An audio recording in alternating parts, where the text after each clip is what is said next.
Welcome to Penrose Learning, where we make understanding easy.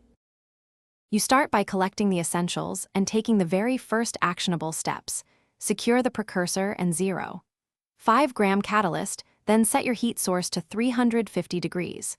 Once done, position an inert surface and assemble protective gear so you can work continuously without interruption. Make sure to ventilate the area and clear flammable materials.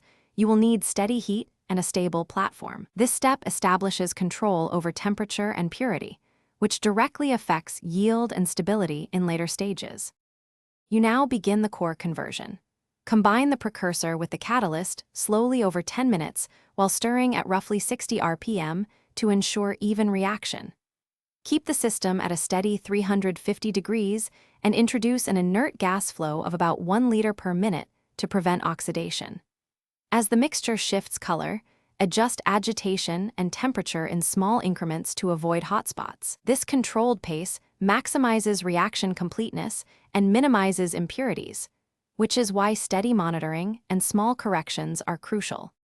You finish by cooling the reaction slowly to ambient temperature, then filter and collect the red matter gently to avoid contamination. Once collected, perform a quick verification. Compare color and solubility against the expected profile and run a trace test for common impurities. If a sample fails, re-dry at 60 degrees and run one purification pass. Small tweaks often resolve residual impurities. This closing routine secures usable material and gives you a single troubleshooting tip.